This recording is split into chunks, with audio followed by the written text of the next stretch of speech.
Hello and welcome back to Super Mario Kart 64, where last time we played through the Flower Cup on 50cc, and today we're going to be playing through the Star Cup on 50cc, and we're going to be using Peach. And the Star Cup consists of Wario Stadium, Sherbet Land, Royal Raceway, and Bowser's Castle. So, without further ado, let's get this show on the road, shall we? So this one confuses me, because I was going to say I've played every single course in this cup before, but, well, I still don't, that's unfortunate. But actually thinking about it, because Wario Stadium, that's a course, that's what was one of the remade courses in Mario Kart 8, it was in the Leaf Cup. But then I thought about it, I'm like, wait, but that one was from the DS version of Mario Kart, not the Nintendo 64 version of Mario Kart.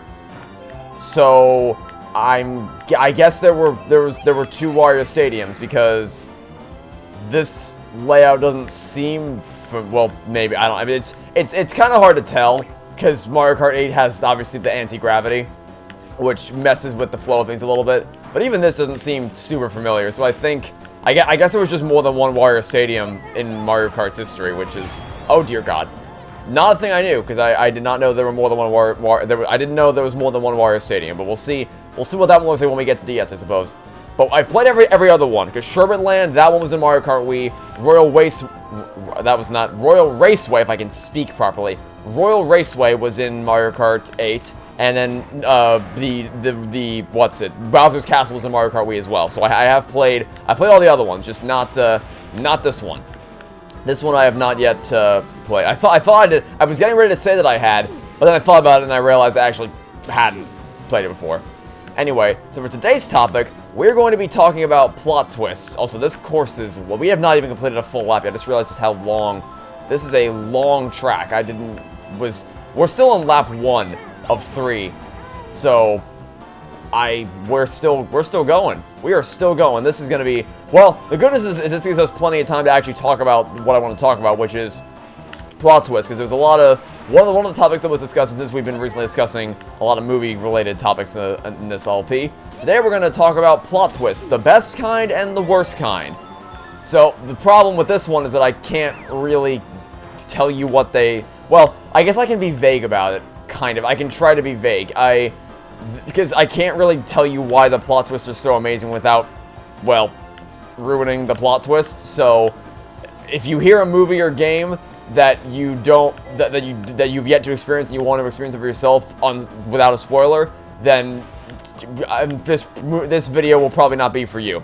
So, to begin with, Spider-Man Homecoming, the Vulture twist. You know the one. If that means nothing to you, then you should watch the movie. And then you should never watch Loki, because, well, I guess I'll save that for my worst plot twist, shall we? Yeah, the twist regarding Vulture at the beginning of the third act of Spider-Man Homecoming was, my jaw legitimately dropped to the floor when that door opened. I was just blown.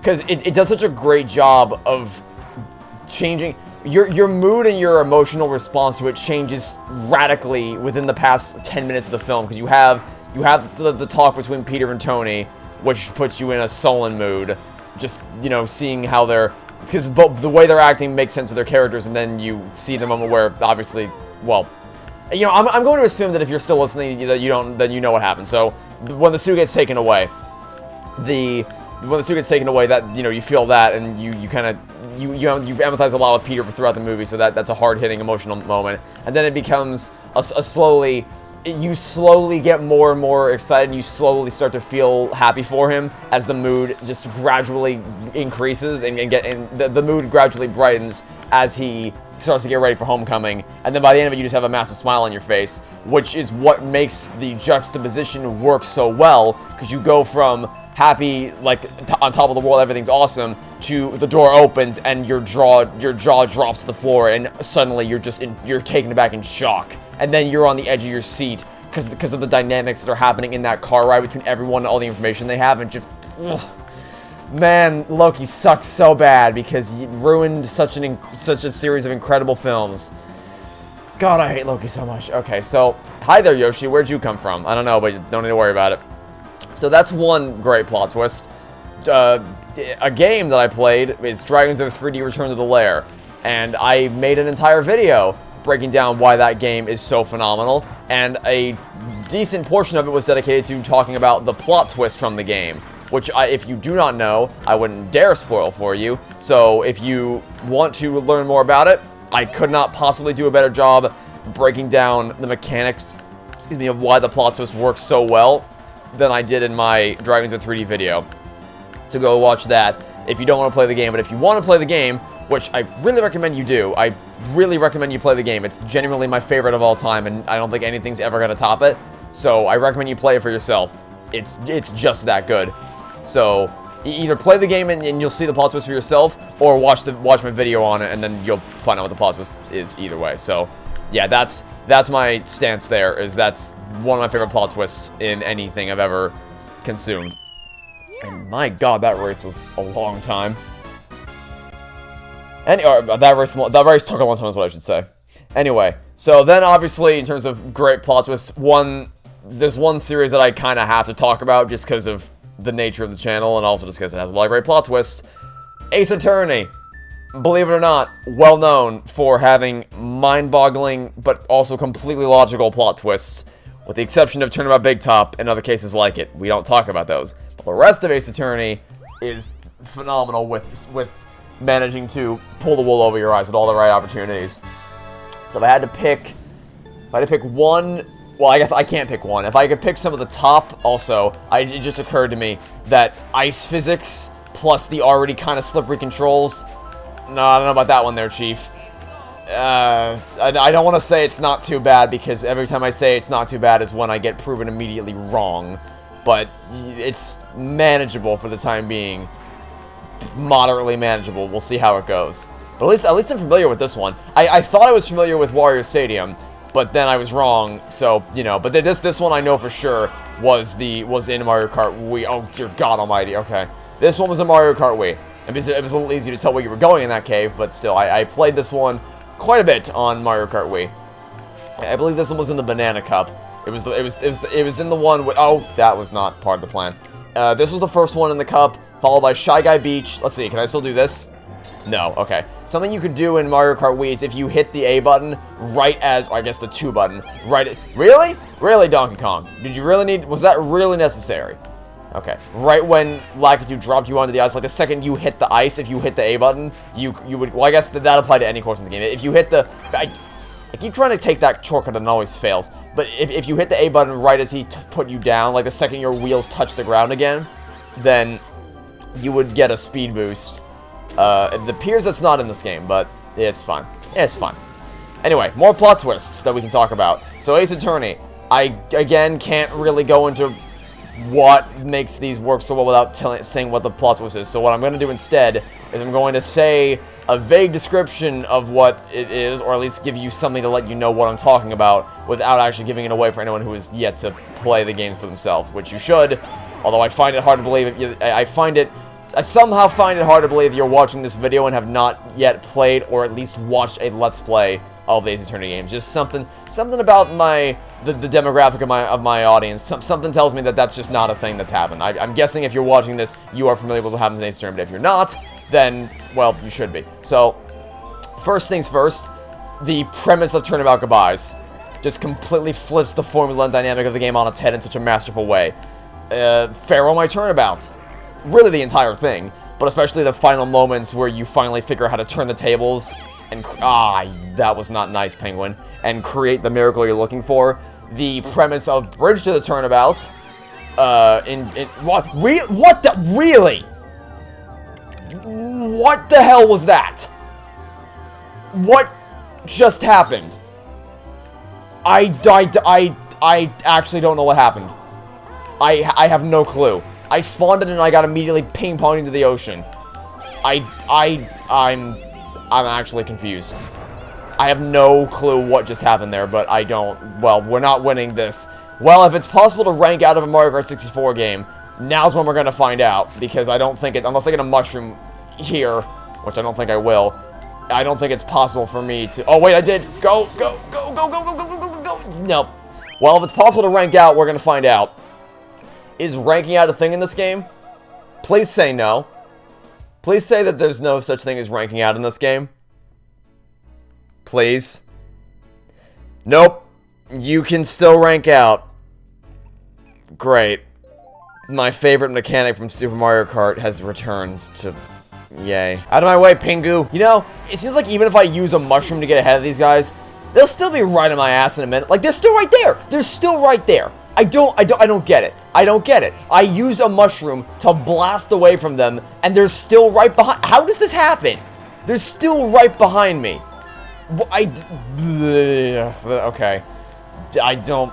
The rubber banding in this game seems excessive. Because rubber banding, for those who don't know, although I imagine you probably do, is basically the idea that when you're behind the enemies, or when you're behind the opponent CPU vehicles, they will move slower to allow you to catch up to them. But the second you pass them, they'll suddenly become Sonic the Hedgehog and take off at the speed of sound to catch up with you. Which is normally well executed in games. This is excessive. Because you saw me blast away from them in a mushroom, and they're just like, nah, we're still on your ass. We're still riding you hardcore. So they keep tailgating you even after you blast away in a mushroom. This questionable rubber banding. Can you guys not launch me into the ocean this time? That'd be great. Thanks.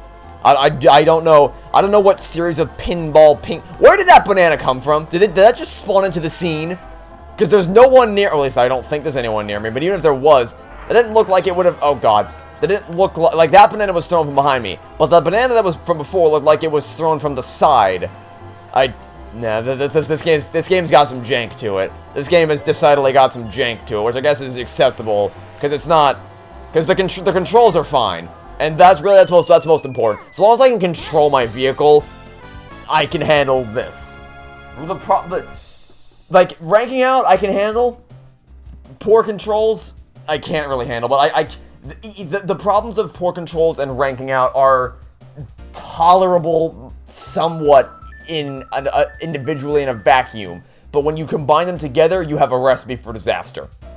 But hey, we made it through, so it's all that matters. Anyway, more plot twists. The premise of Bridge to the Turnabout, where, well, I can't really, I don't want to say this. After the bridge scene happens in Bridge to the Turnabout, that had my jaw on the floor. And then, of course, the final reveal of Bridge to the Turnabout, and that final powerful moment before the trial ends. You know which one I'm talking about. That's another one that just it floors me every time I see it. Let's try to take a shortcut if we can. Was this a good idea? Maybe. Nope.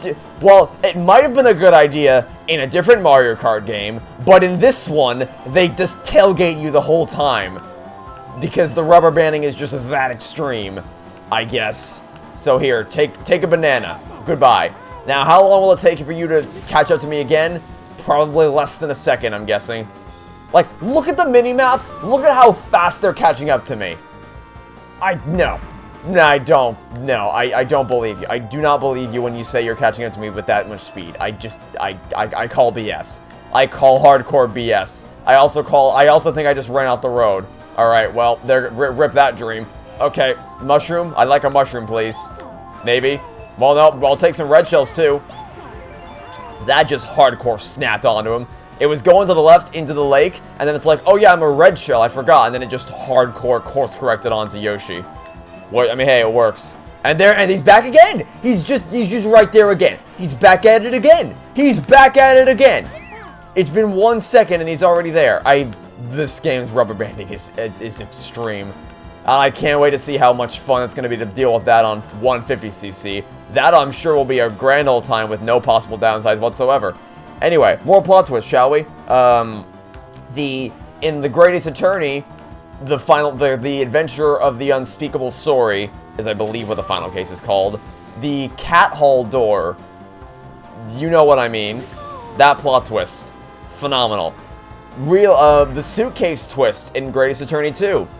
Another one that was phenomenal. Really, everything about the final case of Greatest Attorney 2 was also phenomenal. Oh, don't go into the lake, please, thank you. That turn's going to be hard to make in the third lap. I need to not mess up that turn. These sharp bank turns are going to be the death of me. We'll see how... Don't hit the banana. I tried to swerve, but I forgot that the controls are a little slippery, so I couldn't get out of the way in time. Oh, I'll take a star. I'll happily accept the star, as long as I don't go into the lake. No, which we went into the lake. I probably should have waited until I got around that corner to activate the star. Probably should have been what I did there. But it's fine. It's fine. It's okay. We can still do this. We can still not rank out. We can pull through. All we gotta do is not rank out. We just gotta finish at least 4th and we'll be okay. I think we can finish at least 4th. That we can do. Perhaps even 3rd. And if I get a mushroom or something else special, not what we're looking for. Is there anyone nearby? I think they're already all... Yeah, they're already all over there, I'm pretty sure. So, don't know about this one. I think we might be locked in for 3rd for this race, which is fine. Unless I get really lucky with these red shells. Okay. Turn the... I mean, if you're gonna be right there, that works out nicely. Also, I think if you have a mushroom, which of course now I have a mushroom, I think that dirt path before is something... Okay, hold on. Throw these in. Mushroom. Just mushroom to the finish. Just mushroom to the finish. I can't finish 1st, but I can finish 2nd. That's fine. That's fine. I'll take 2nd place. Considering how badly I screwed up around that one corner with the invincibility star, I'll take 2nd place. I will happily accept a 2nd place finish for that one. Okay. So yeah, everything about the final case of Grace Attorney 2 is phenomenal. And of course, the Mastermind reveal in Investigations 2 are the things that I think of. I mean, each case has its, well, almost every case has its own ingenious mystery with really clever plot twists, but the ones that really stand out are the ones I just mentioned. So those are some more examples of great plot twists. Another one is Portal 2, the twist halfway through the game involving Wheatley and GLaDOS that makes the game last longer than you thought it was going to. That's another one where I immediately think, wow, that floored, because I thought for sure that the game was over. I thought for sure the game was just over by the time when I got to that part. But nope, we were still going. And the manner in which we kept going was phenomenal. So definitely Portal 2 is one that I think of when I think of great plot twists. Anyway, before I go, oh dear god, before I talk about some more plot twists, just to briefly mention Bowser's Castle. This was one I played in the Mario Kart Wii, and it was great. Definitely was a big fan of this castle. In fact, I think I said I enjoy this castle more than Mario Kart Wii's Bowser Castle. And I think I still stand by that. I think I've never been a big fan of Mario Kart Wii's Special Cup Bowser Castle. But the one that was in the Lightning Cup for the N64, like this one playing right now, the one I'm playing right now that was in the Lightning Cup of Mario Kart Wii, I've always been a fan of this one. So, there's that. Anyway, a few more plot twists I'll mention real quick before we wrap up this video is Wreck-It Ralph, the truth behind King Candy was another one that had my jaw on the floor. I just did not see, because that was because I was gonna say he's a twist, but then I realized he's not really, because King Candy's already kind of the antagonistic force prior to that point, so to call him a twist villain isn't really that big of a spoiler. But you know, the thing about him that gets revealed, this is before the concept of a twist villain became a trope in Disney movies with Frozen and Big Hero 6 and all that. And what the hell was Luigi doing right there? I think Luigi was having a stroke. He was just ramming himself into the wall over and over again. I don't know what was going on there, but you know what? It works out nicely for me, I guess. Okay, I think the drift might have actually helped me out a little bit there. Kind of, I'm not sure. Anyway, yeah, King Candy's reveal just floored me in Wreck-It Ralph. And then Searching, I mentioned this movie briefly last time. I didn't get the chance to talk about it really in depth, but as a brief refresher, it's the story of a father whose daughter gets kidnapped, and then he has to figure out what happened to her and try to get her back. But the story is told only through computer screens, and news broadcasts, which is a really creative and unique tool for telling a story, and they make great use of it, because it's one thing to have a great idea for how to tell a story, but to execute on it so brilliantly is another thing entirely, and they absolutely nail it with Searching. I was beyond impressed with that. But what most impressed me was that the story was actually really good, really engaging. And like they give you, Luigi is still just beating himself into the wall. Okay, his AI is just bugged. I thought it was just a temporary glitch. Nah, his AI is just actually broken. It's actually not functioning properly is what's happening right there. Okay, so we're gonna finish third. Can we still secure the overall gold? I think we might get a silver, I'm not sure. Because we played pretty well until those last 2 races. Will we still finish first overall? The answer is... The answer remains to be seen because I can't skip the placement. Okay. Looks like we're still overall in first.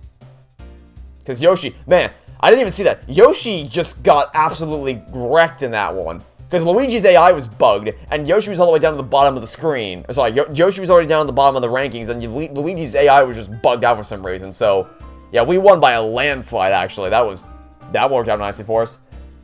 But yeah, Searching's final plot twist, because, I mean, well, the person, I said this last time, the person who actually is responsible for it didn't surprise me at all. But the mechanics behind how it happened and why it happened took me by surprise completely. And the final plot twist, as the final reveal that completely changes the game in the final seconds before, maybe the final minute or 2 before the climax ends and the denouement and resolution begin, just completely had my jaw drop to the floor in the cinema. Sorry, you know what I mean, cinema, theater, either way. I don't usually refer to it as a cinema, but you know what I mean, when I was in the theater. And then now that I'm thinking about it, also, Now You See Me, I just thought of this right now. Now You See Me 1 and Now You See Me 2.